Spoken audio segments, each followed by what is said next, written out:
So students अपना अज का topic है जी सिंपल माइक्रोस्कोप। ठीक है जी।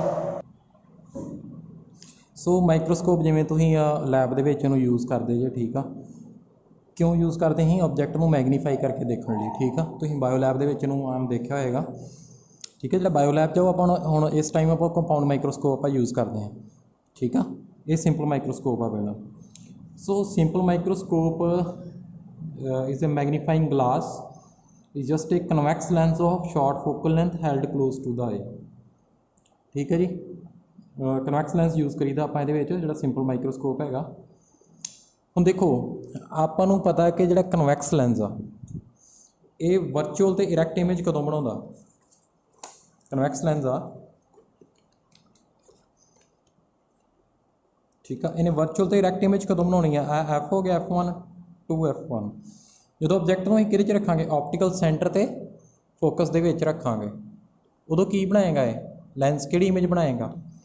वर्चुअल तो इरैक्ट बनाऊँगा तो साइज की होगा इनलार्जड, काफ़ी बड़े साइज की बनाऊँगा। ठीक है जी। जे असीं होर किते ऑबजैक्ट नूं रखिया इमेज कि बननी है रीयल एंड इनवर्टेड, सानूं पुट्ठी इमेज दिखाएगा वो, तो असीं वो नहीं लैनी, असीं लैनी है वर्चुअल एंड इरैक्ट। इरैक्ट इमेज चाहिए आपां नूं। ठीक है, सो एक तो यह कंसैप्ट हो गया तुहानूं। हुण दूजा कंसैप्ट ये तुसीं ध्यान च रखना कि जिहड़ी तुहाडी आई आ, मान लो जिवें मेरा पैन आ, बिना माइक्रोस्कोप दे ये तुसीं इहनूं देखना, इहदा साइज वड्डा देखना चाहुंदे, तुसीं की करोगे? इनू अपनी आईज के क्लोज लैके आई जाओगे। जिवें आ आई है तो इत्थे रखांगा, तुसीं देखिया ना जिवें रुख आ, जिवें जिवें अपने तो दूर जाई जांदे आपां नूं छोटे नज़र आने शुरू हो जाते हैं, ज्यों ज्यों नेड़े आई जाते आपां नूं वो वड्डे नज़र आने शुरू हो जाते हैं, है ना। सो मैक्सीमम असीं किन्ने डिस्टेंस ते लियावांगे कि आई तो किन्ने डिस्टेंस ते होना चाहिए कि सानूं ऑबजैक्ट मैगनीफाई दिखे। सो स्टूडेंट्स आपां मैक्सीमम किन्ने डिस्टेंस ते लिया सकते हैं? देखो हुण बिना ये तो ही देखना हो, लैंस तो बिना ही देखना हो कि ऑबजैक्ट नूं लार्ज देखना हो, मतलब ज़्यादा वड्डे साइज का देखना हो, तो मैक्सीमम सानूं किहड़े डिस्टेंस ते रखना पऊगा ऑबजैक्ट, उन्होंने सानूं अपनी आई के नेड़े लियाउणा पएगा। ठीक है, तो तुहानूं पता ही आई दे मतलब वध तो वध कितना नज़दीक खड़ सकते हैं? आई तो किन्ने दे होना चाहिए? 25 सेंटीमीटर। तुहानूं पता lead distance of distance vision, मतलब मिनीमम डिस्टेंस जिहड़ा हैगा है ना आई साइड, आई नूं ना देखण वास्ते विदाउट स्ट्रेन आपां किसी ऑबजैक्ट नूं देखना, तो ऑबजैक्ट कित्थे होना चाहिए? एटलीस्ट 25 सेंटीमीटर डिस्टेंस ते होना चाहिए आई तो। ठीक है जी। सो ਇਹਦਾ मतलब आ कि ਅਸੀਂ ਕੀ ਕਰਾਂਗੇ, ਇਹ ਜਿਹੜਾ ਹੈਗਾ ਲੈਂਸ ਯੂਜ਼ ਕਰਕੇ ऑबजैक्ट ਨੂੰ ਜਿਵੇਂ ਕਿਹਦੇ 'ਚ ਰੱਖਾਂਗੇ, फोकल लेंथ के प्रिंसीपल फोकस तो ऑप्टिकल सेंटर के रखांगे, तो उन्होंने ऑबजैक्ट में असीं इस तरीके सैट करांगे, उसका डिस्टेंस सैट करांगे कि इमेज कित्थे बने, कित्थे इमेज बने एट लीस्ट डिस्टेंस ते बने 25 सेंटीमीटर ते। ठीक है, मतलब ये इमेज 25 सेंटीमीटर ते बना दे, है ना। वो इमेज बस साड़ी आई वास्ते की एक्ट करना एज ए ऑबजैक्ट, जो लीस्ट डिस्टेंस ते होया, है ना 25 सेंटीमीटर ते होया। हुण आई नूं तो इत्थे चाहिए ना ऑबजैक्ट, सब तो वड्डा तो इत्थे दिखेगी ना वो, तो वो आई दे जाके इमेज बन जानी है। ठीक है, सो समझिए आपां। हुण देखो when the final image is formed eight least distance of distance vision, when an object AB is placed between principal focus and optical center O of convex lens, a virtual erect and magnified image A dash B dash is formed on the same side of lens as the object। ऑबजैक्ट नूं optical centre तो principal focus के रखा से, क्यों रख रहे हैं? क्योंकि असीं किहड़ी इमेज लैनी है? वर्चुअल एंड इरैक्ट तो मैगनीफाइड, तिन्ने कंडीशन साडियां सैटिस्फाई उदों होणी जो ऑबजैक्ट नूं कित्थे रखते हैं?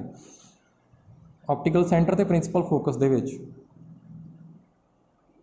ठीक है जी।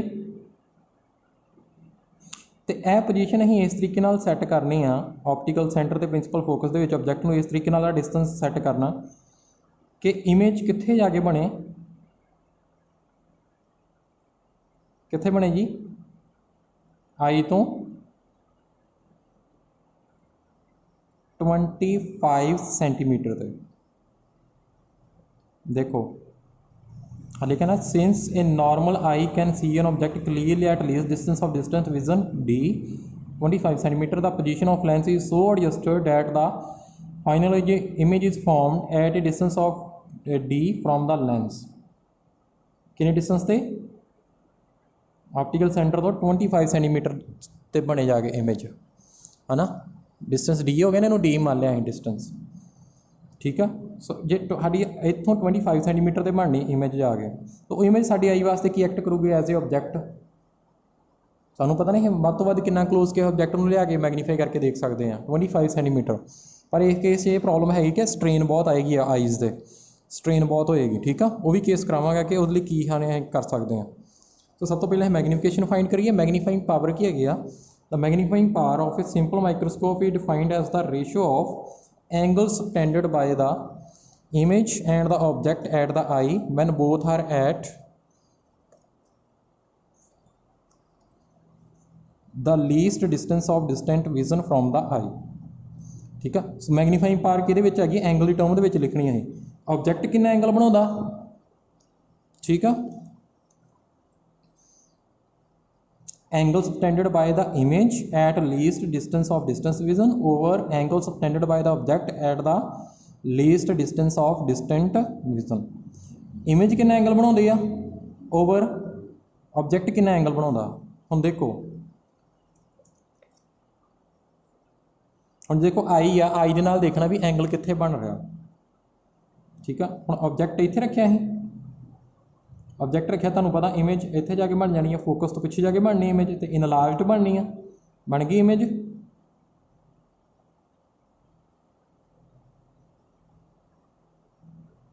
ठीक है जी। हुण ए इमेज आ देखो, इन्हूं मैं एक्सटेंड कर लिया ना, इमेज इत्थे बन रही है, तुहानूं पता रे डायग्राम तुसीं बना लैनी रे डायग्राम। हुण आ रे आ रही है, कितना एंगल बना रही है, देखो एंगल बीटा, इमेज का एंगल हमेशा तुसीं लेना बीटा। हुण दूजा वेखना तुसीं ऑब्जैक्ट का, इनू लाइन इधर ड्रॉ कर लो, इधर एक्सटेंड कर लो इन्हूं इत्थे। हुण ए ऑब्जैक्ट है ना, ये पैरल इत्थे भी बना दो, ठीक है। ए डैश बी डैश दोनों इक्वल है ना, पैरल आ, ये भी ऑब्जैक्ट आ। इत्थों रे लाओ, ये रे कितना एंगल बना रही है, अल्फा, ये ऑब्जैक्ट दी आ। सो किहड़ा एंगल, बीटा ओवर अल्फा, मतलब इमेज का एंगल ओवर ऑब्जैक्ट का एंगल जिहड़ा स्टैंड कर रही है,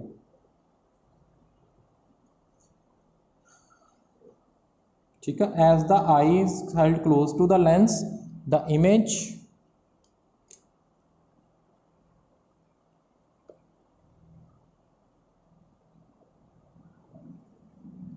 the angle subtended at the lens may be taken to be the angle subtended at the eye. The image A dash B dash is formed at least distance of distance vision D dash, ठीक है जी। सारा कुछ लग गया पता। सो M कि को लगा मैगनीफिकेशन, जिन्ना इमेज एंगल सबटेंड कर दी है ओवर जिन्ना ऑब्जैक्ट, ये आई दे नाल वेखना वा, आई ते कितना एंगल सबटेंड होंदा, ठीक है जी। हुण देखो, तुहानूं पता जो एंगल समॉल होवे उन्होंने मैं लिख सकता टैन बीटा, जिवें साइन थीटा मैं तुहानूं करके लिखिया ही पिछे आपां केस कीते, जो एंगल समॉल होवे तो उहदे इक्वल ही आ जांदा tan beta over tan alpha. क्यों लिख सकते हैं? क्योंकि बीटा एंगल समॉल है, अल्फा भी समॉल आ। हुण टैन बीटा किद्दां वा, टैन बीटा किद्दां लिखांगे हुण, टैन बीटा किहड़ी ट्रायंगल आ रही है, A B O, A B ओहदे टैन किहदे कोल हुंदा, परपेंडिकुलर ओवर बेस, थीटे दे सामने perpendicular over base, A B over A O, A B over O B sorry, over tan alpha, alpha angle है ना जो ऑब्जैक्ट बना रहा है, देखो इतने मैं तां नहीं लै सकता क्योंकि इतने इमेज बना रही है, अल्फा मैं एदा लैना ऑब्जैक्ट का, ठीक है। तुसीं कहना इत्थों लईए, नहीं, पर यह लाइन ये चो क्रॉस हो गई इतने इमेज से जा रही है। सो अल्फा मैं ऑब्जैक्ट का आ लवांगा, ठीक है, ठीक है जी। अल्फा वैसे भी तुसीं अलग बनाना चाहुंदे इनू अलग बना सकते हैं। देखो अल्फा मतलब विदाउट लेंस तुसीं आई दे देखो कित्थे,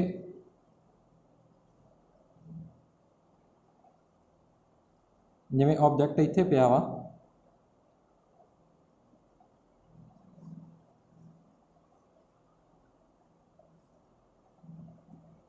ठीक है।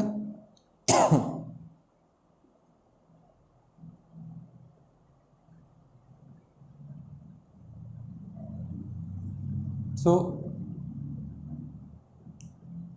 इन्नी तुहानूं समझ लग गई। सो आ मेरा आ गया triangle A dash B dash O, ਉਹਦੇ 'ਚ टैन बीट अल्फा लगा दो जिन्ना आउंदा करता। सो आ कट्टिया गया ए बी मेरा आ गया O B dash over O B is equal to O B dash मेरा की हैगा ओ बी डैश जिथे इमेज बन रही आ लेंथ बना रहा जिथे इमेज कितने बना रहा है लीस्ट डिस्टेंस डिस्टेंस रीजन। हुण लैफ्ट साइड ते है ना, लैफ्ट साइड डिस्टेंस की लेने आप सारे नैगेटिव माइनस डी लै लाँगे। ओ बी की हैगा मेरा ऑब्जैक्ट का डिस्टेंस कितने डिस्टेंस से ऑब्जैक्ट जिवें एक्स ते आ लैफ्ट साइड ते माइनस एक्स लवांगे डी ओवर एक्स आ गया मेरा इन्ना। हुण देखो इन्हूं मैं फोकल लेंथ की टर्म च लिखना किवें लिखांगा मेरा आ लेंथ फॉर्मूला आंदा 1 over V minus 1 over U equal to 1 over F. हुण इमेज कितने डिस्टेंस ते बन रही है डी ते minus D minus 1 over U कितने ही माइनस एक्स ते equal to 1 over F. Rearrange करके कितना आ गया 1 over X is equal to 1 over D plus 1 over F. ठीक है जी। सो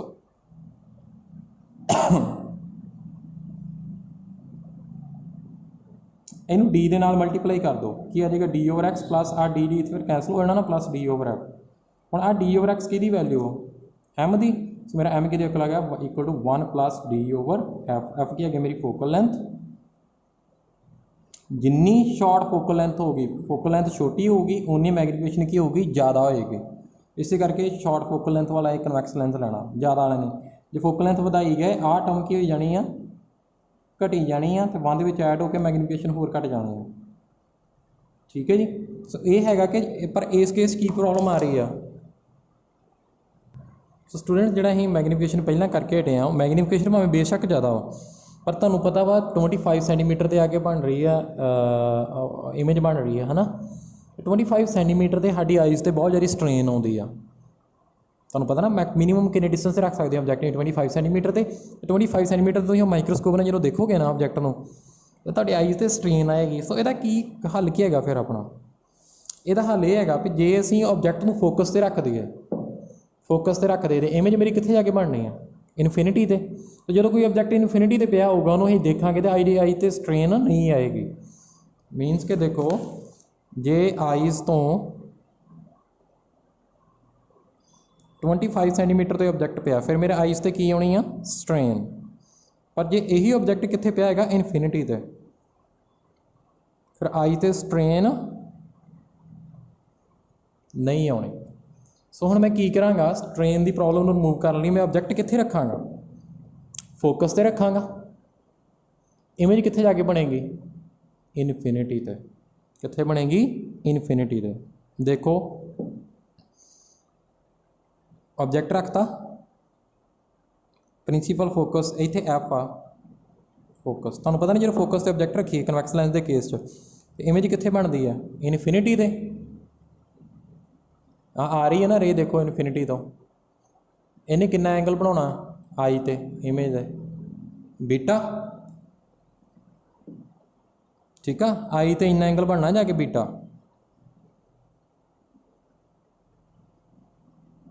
ठीक है जी। हुण ऑब्जैक्ट कितना बनाएगा देखो मेरी गल सुनो जो भी तुसीं अल्फा वगैरह फाइंड करना ना अल्फा सो हमेशा तुसीं की करना वा किहड़ा लॉजिक लगाउणा कि तुहाडी आई है तुसीं ऑब्जैक्ट नूं बिना लेंस दे देखना कित्थे सब तो ज़्यादा मैगनीफाई करके देख सकते जे जो किन्ने ते होया least distance of distance vision ते होया 25 सेंटीमीटर ते है ना। कितना एंगल बनेगा अल्फा यही हाइट मान लो ए बी। ठीक है आ कितना डिस्टेंस आना डी आना। ठीक है जो भी अल्फा देखना हाइट ਉਹਦੀ एच ऑब्जैक्ट की सो कन्फ्यूज़ नहीं होना। ठीक है इस तो टैन बीटा की वैल्यू आ जाएगी तो टैन अल्फा इस तो आ जाएगा। जो भी टैन अल्फा देखना तुसीं देखना कि बिना लेंस के मैक्सीमम मैग्नीफिकेशन कितने ऑब्जैक्ट में रखिए मैग्नीफिकेशन मैक्सीमम आए कितने रखांगे 25 सेंटीमीटर से दस्या ना क्लोज ले आवांगे तो ऑब्जैक्ट तुहानूं वड्डा नज़र आई जाएगा। तो अल्फा तुसीं उस तरीके नाल हमेशा इदां देखना। सो बीटा वो टैन अल्फा टैन बीटा किहदे कोल हैगा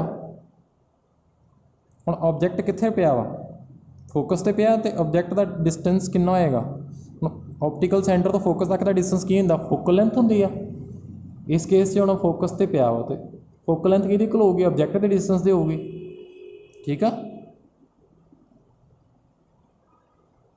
ਸੋ tan बीटा मेरा आ गया P/B H/F तो tan अल्फा H/D ठीक है P/B लगा गए मैग्नीफिकेशन कितनी आ गई D/F ਹੁਣ मैग्नीफिकेशन ਕਿਹੜੇ केस ज़्यादा पिछले केस ज़्यादा है मैग्नीफिकेशन सिंपल माइक्रोस्कोप की बट यह केस घट आ पर इस केस ये प्रॉब्लम है कि विदाउट स्ट्रेन ही दे सकते हैं we can see object without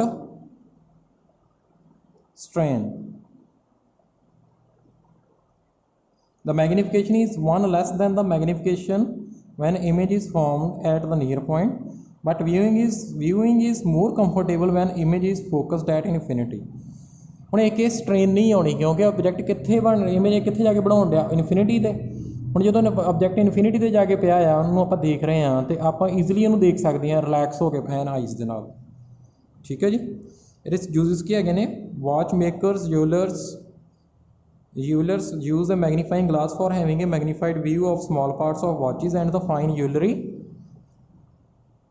work. In magnifying the printed letter in a book, texture, fiber uses हो गई ਤੁਹਾਡੀਆਂ ਸਾਰੀਆਂ ਠੀਕ ਆ ਸੋ ਦੋ ਫਾਰਮੂਲੇ ਤੁਹਾਡੇ ਯੂਜ਼ ਹੋਣੇ m = 1 + d/f d ਕੀ ਹੈਗਾ least distance of distance vision ਇਹ ਹੈਗਾ ਵਿਦ ਸਟ੍ਰੇਨ ਜਦੋਂ ਤੁਹਾਡੀ ਆਈਜ਼ ਤੇ ਸਟ੍ਰੇਨ ਆਉਂਦੀ ਹੈ ਸੈਕਿੰਡ ਜਦੋਂ ਤੁਹਾਡੀ ਆਈਜ਼ ਤੇ ਸਟ੍ਰੇਨ ਨਹੀਂ ਪੈਂਦੀ ਉਦੋਂ ਮੈਗਨੀਫਿਕੇਸ਼ਨ ਕਿੰਨੀ ਆਏਗੀ d/f मैग्नीफिकेशन का कोई यूनिट नहीं होता ठीक है ये गल ध्यान च रखना न्यूमेरिकल है a thin convex lens of focal length 5 cm is used as a simple microscope by a person with normal near point 25 cm what is the magnifying power of the microscope focal length कितनी है 5 cm normal near point से रखा है हमने है ना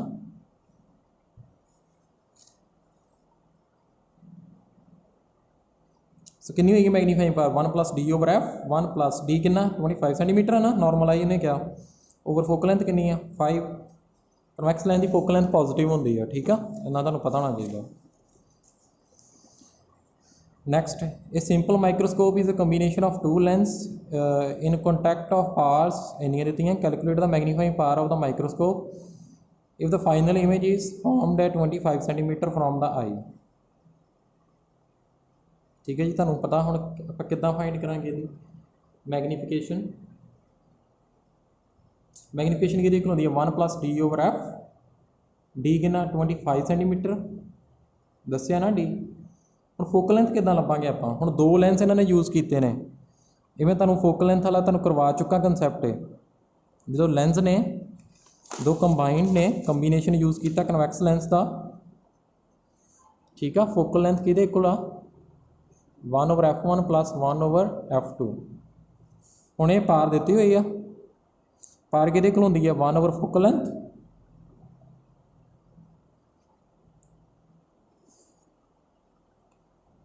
one over F किहदे कोल पार दे इक्वल आ दूजा भी पार दे इक्वल आ प्लस कर दो इन्हों की आ जाएगा 15 + 5 कितना आ गया 20 = 1 ओवर एफ आ एफ कितना आ गया 1/20 ये मीटर आया की आया मीटर इनू सेंटीमीटर च करना तो कन्वर्ट कर लो ठीक है तो इतने वैल्यू पुट कर दो ठीक है इन्हें सेंटीमीटर च किया ठीक है इस तरह करना सो बाकी भी मैं तुम्हें पिक्चर भेज देंगे न्यूमेरिकल ट्राई करना कल का यही काम आ कल